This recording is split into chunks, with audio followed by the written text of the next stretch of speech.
Friday night. Your phone buzzes with another group invitation. Dinner, drinks, you have to come. They say, it's been forever, we miss you. But all you want is to be home. In your space, with your thoughts, a good book, maybe some music playing softly, a cup of tea, just quiet. And immediately the guilt creeps in. What's wrong with me? Why don't I want to go? Am I depressed? Antisocial? Am I becoming one of those bitter, lonely women people whisper about? I've been there. For years. I thought my preference for solitude meant something was fundamentally broken in me.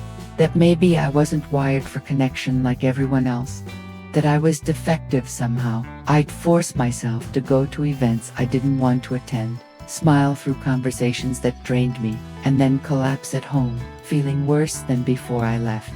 And I kept asking myself, why is this so hard for me when everyone else seems to love being around people constantly?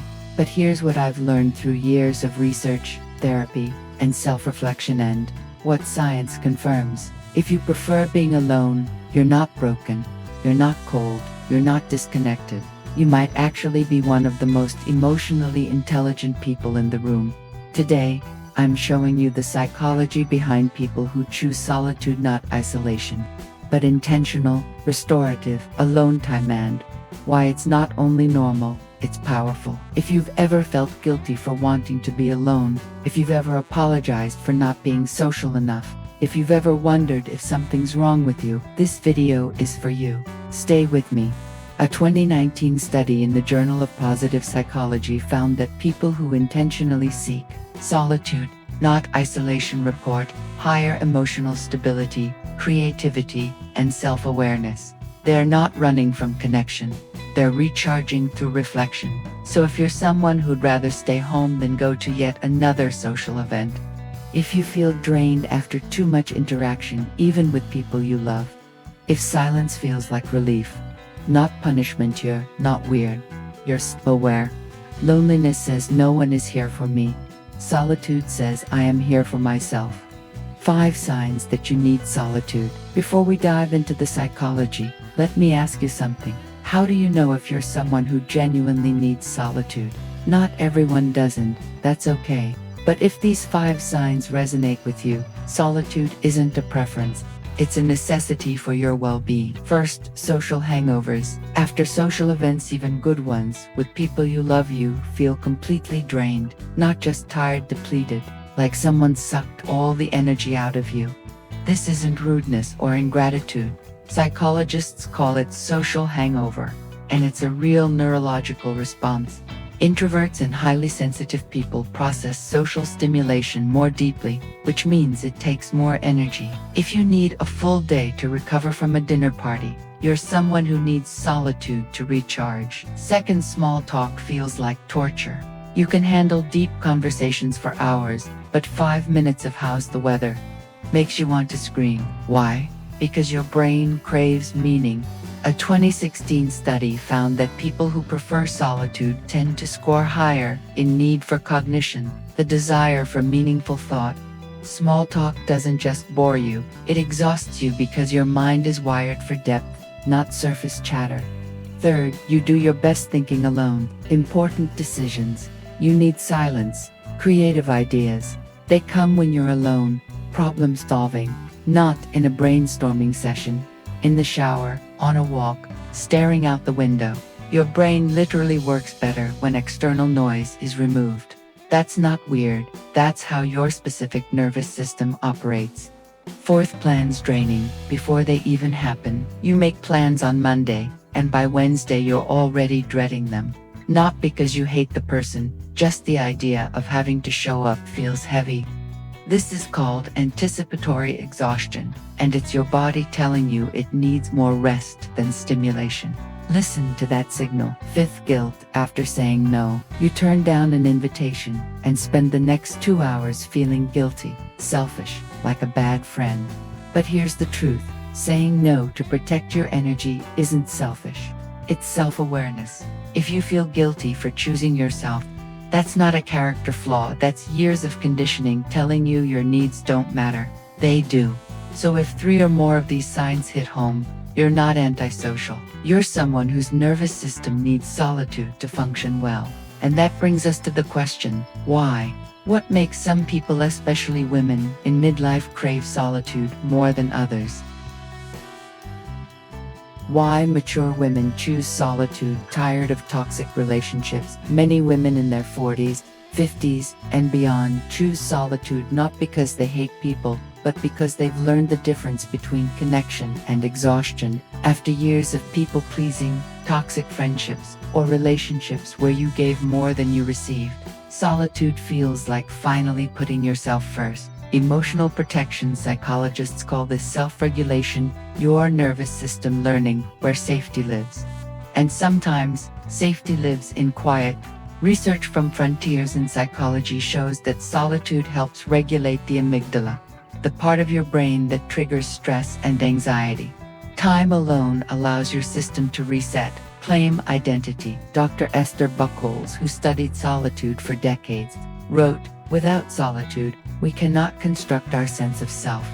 Think about it when you're constantly surrounded by noise, opinions, expectations. Whose voice are you hearing? Theirs or yours? You spent 20, 30, 40 years being someone's daughter, wife, mother, friend, employee. Solitude isn't rejection, it's rediscovery. It's asking, who am I when no one else is watching? Let's be honest, if you're a woman in your 40s, 50s, or beyond, you've spent decades taking care of everyone else. Your kids, your partner, your parents, your boss, your friends. You've been the emotional labor manager of everyone's lives. And one day, you wake up and realize, I'm tired. I don't want to manage anyone's feelings today. I just want quiet. That's not selfishness. That's burnout recovery. Psychologist Dr. Emily Nagoski calls this completing the stress cycle. Your body has been in caretaking mode for so long that solitude is literally the only way your nervous system can fully rest. When you're younger, you tolerate people who drain you because you think that's what friendship requires. But by midlife, you've learned the difference between connection and obligation. A 2018 Stanford study found that as people aged, they become more selective about relationships, not because they're bitter, but because they're wise. You realize life is too short to spend it with people who don't nourish you. So if you're choosing solitude over shallow friendships, you're not being difficult. You're being discerning. Maybe you just became an empty nester. Maybe you divorced. Maybe you retired or lost someone you loved. These transitions shake your sense of self. For years, you were someone's mom, or someone's wife, or someone's employee. And now you're asking, who am I when I'm not performing a role? Solitude becomes the laboratory where you rediscover yourself. Dr. Esther Buchholz, who spent her career studying solitude, wrote, "Without great solitude, no serious work is possible. That work, reconstructing your identity on your terms, not someone else's expectations." So if you're craving alone time after a major life change, you're not running away, you're rebuilding. Now, how to explain this to those who don't understand? Now, here's the hard part. Most people won't understand why you need time alone. They'll take it personally. They'll think you don't like them. They'll call you distant, cold, or not the person you used to be. So, how do you explain this without feeling guilty or starting a fight? Here are 3 scripts you can actually use. For friends, family, when they say, "Why don't you ever want to hang out anymore?" You say, "I love spending time with you, but I've learned that I need more alone time to feel like myself." It's not about you, it's about how my brain reacts. Can we find a balance that works for both of us? You're not rejecting them. You're teaching them how to love you better. For romantic partners, when they say, "You're always pulling away. Are you okay? Are we okay?" You say, "I need solitude the way some people need social time. It doesn't mean I love you. The sit means I need quiet to process my thoughts and emotions. When I get that time, I can show up for you more fully." Healthy relationships have space. If they can't respect your need for alone time, that's a red flag about control, not love. For people who insist, when they keep pushing, "Just come for an hour," it won't be fun without you. You're being antisocial. You say, I appreciate the invitation, but I'm protecting my energy right now. I hope you have a great time. And then this is cute. You don't over-explain. You don't justify. You don't apologize. No is a complete sentence.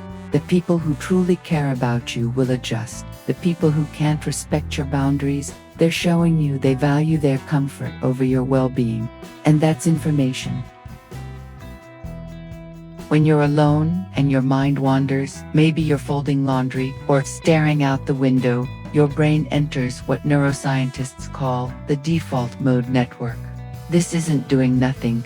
This is when your brain processes emotions, organizes memories, and makes sense of your life. Yale University found that solitude strengthens this network, improving emotional clarity and creativity. Research from the University of Rochester shows that solitude activates your parasympathetic nervous system, your body's built-in recovery mode.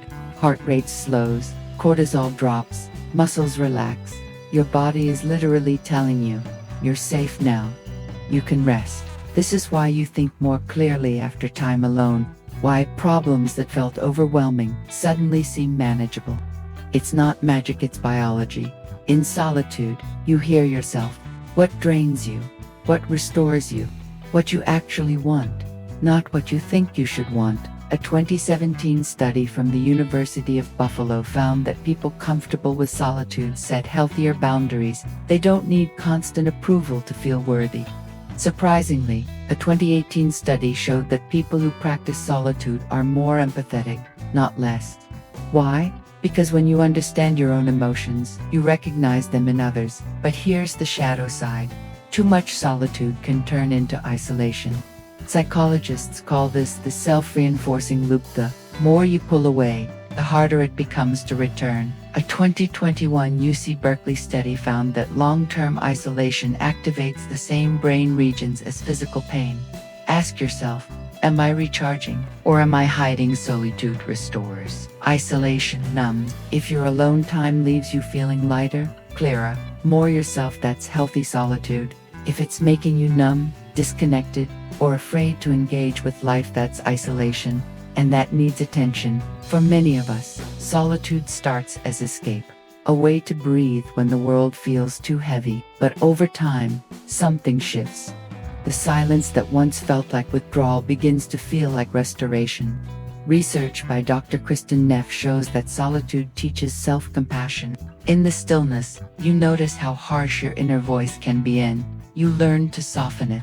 You stop demanding perfection and start offering yourself the kindness you freely give others. A 2020 study in the Journal of Humanistic Psychology found that reflective solitude strengthens both purpose and emotional balance. Life doesn't suddenly become easier, but it starts to make more sense. You stop fighting yourself. Healing doesn't always come from doing more. Sometimes it comes from being still long enough to face what you've been running from. So if someone ever called you distant, cold, or antisocial because you like your own company, know this: you're not broken, you're not disconnected, you're emotionally mature enough to know that peace doesn't always come from presence. Sometimes it comes from pause. Dr. Esther Buchholz said it best: without solitude, we cannot sustain our capacity for connection. Time alone doesn't make you love people less. It helps you love them more honestly. Because when you find peace within yourself, you stop asking others to fill your emptiness. You can finally meet them with presence, not need. And here's what I want you to remember. Solitude is a skill. The more you practice it, mindfully checking in with yourself, balancing alone time with connection, staying curious about your inner world, the more it becomes a source of strength instead of escape. You're not running from life. You're preparing to meet it more fully. Solitude isn't where you lose yourself. It's where you finally find yourself again. If this resonated with you, do two things. First, share it with someone who also loves their alone time. Sometimes the best gift you can give another person is validation that they're not weird. Second, let me know in the comments, what's your favorite thing about being alone? Is it the quiet? The freedom? The fact that you don't have to explain yourself to anyone? I want to hear from you because this community is full of people who get it. And if you want more videos on emotional intelligence, setting boundaries, and finding peace in a noisy world, subscribe and hit that bell. I post every week. Until next time, until the next moment of beautiful, restoring solitude, take care of yourself. You're not alone in loving to be alone.